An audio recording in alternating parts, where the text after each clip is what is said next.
Hello everyone, we are from Can Indonesia Lead the Global Health Economy, a SWOT analysis of its institutional readiness team. Now, I would like to introduce our team. Aziza Wulandari, Lutfi Manovalika, Eva Sunia Huria, and Dr. Mariam Badrul Munir. This topic is highly relevant today, considering the rising global demand for halal-certified products and Indonesia's position as the country with the largest Muslim population in the world. As of 2024, Indonesia has over 246 million Muslims, which is about 87% of the national population and 12% of the global Muslim population. This huge number gives Indonesia the potential to be a leader in the global halal economy. However, in reality, countries like Malaysia, Singapore, and Thailand are still ahead in terms of halal export, global certification recognition, and institutional maturity. Even though Indonesia ranks third in the State of the Global Islamic Economy report with a GIEI score of 99.9, we are still far behind Malaysia, which has a score of 165.1. This shows that Indonesia has the potential but not yet the leadership. Halal certification in Indonesia began in 1994 under the Indonesia Ulama Council or MUI through a PPON MUI with a voluntary system and a single national logo. Following the enactment of Law Number 33 of 2014, the certification system shifted to a multi-automated involving BPJPH as the regulator, LPH as audit implementers, and MUI as the fatwa user. LPON MUI became one of the first officially recognized LPH, followed by institutions from Islamic Organization, University, and Islamic boarding school. This decentralized and collaborative system aims to improve access for business, especially SMEs.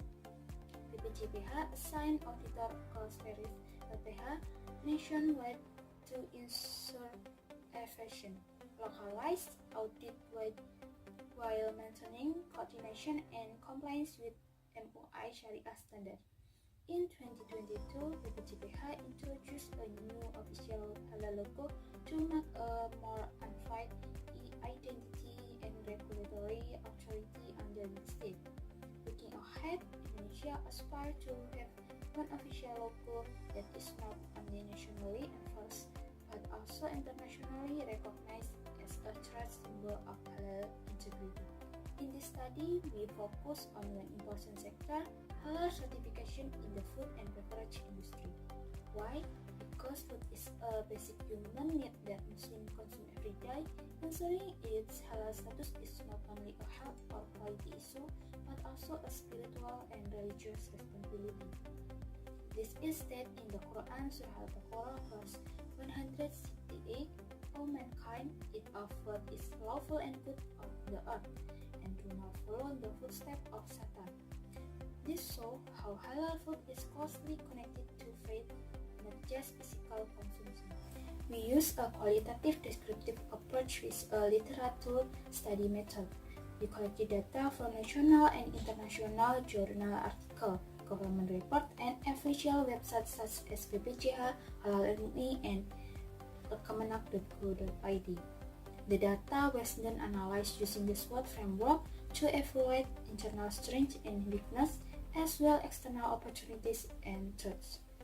This helped us understand as how ready Indonesia to lead, what strategies we need to improve, and how to compete globally in the halal economy. Now I will finding of our research using the SWOT analysis. First, let's start with the strength. 1. Large Muslim population. Indonesia has biggest Muslim population in the world. This means a huge market for halal product and strong demand for halal certification. 2. Government support and institution. BPJPH and LPPOM MUI are key institutions. LPPOM MUI is even recognition international, especially in countries like Malaysia and UAE. 3. Digital certification system. Online platforms like Halal and Sheryl make the halal certification process faster and easier for small business. 4. Global partnership. Indonesia works with over 50 halal agents around the world, which help us expand export opportunities. Next, weakness. First, low digital skill. Many small business owners don't know how to use the online system. 2. High cost. For micro and small business, especially outside Java, certification can be expensive. 3. Limited access. Most halal agents are located in Java. Other regions often lack support. 3. Logo recognition. The new halal logo from BPJPH is still not widely recognized internationally, which affect product branding. And now, the good news, there are big opportunities. 1. Mandatory halal price. Starting October 2024, food and beverage program must be halal certificate. The curbs strong demand. 2. Free certification for small business. So, program like Sehati, the government provide free or low cost certification and garden. 3. Digital outreach. With tools like Reels and social medias, small business can promote halal product and reach more customers. And 4. Market growth. Halal consumption in Indonesia is expected to reach 282 million by 2025, especially in the food sector. And lastly, some charts we must watch out for. First, global competition. Countries like Malaysia, Thailand already has strong halal system.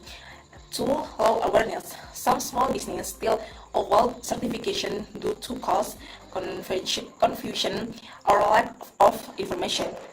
3. Uneven outreach. Most programs focus on in Java. A certain area is still need more support. 4. Technology gap. Poor internet and limited training make digital system hard to use in some regions. So Indonesia has strong potential, but we must improve digital access, reduce costs, and make halal certification easier for all regions, so we can lead globally in halal economy. Thank you. Institutional Rightness Strategy and Conclusion. Thank you. In this final section, I will explain Indonesian institutional rightness or proposed strategies and finally the conclusion. Institutional rightness signs the implementation of Law Number 33 of 2014 on halal products assurance. Indonesia has shown structural progress. Establishment of BPJPH as the official regulator, BPJPH issues certificates, build system like Halal and ensures halal standards. Collaboration with religious institutions, BPJPH works with MUI, Muhammadiyah, NU, and University to decentralize halal certification by establishing regional halal inspection agencies, LPHS. Digitalization. Halal and Sheryl system are useful innovation. However, we still lack enough halal auditors, especially in non-Java areas, and the training is not yet evenly distributed.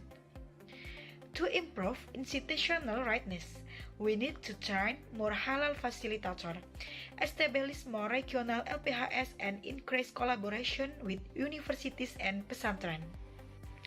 And then strategy recommendation. To move forward, we suggest improve digital literacy for stroke training and outreach.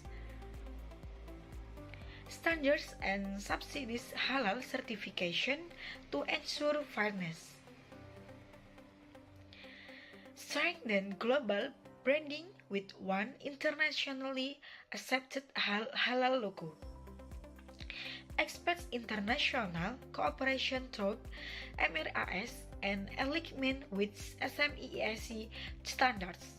Decentralized certification surface so that SMEs in rural or eastern regions also benefit. And then last conclusion, Indonesia has great potential to become a global halal hub, especially in the food and beverage sector.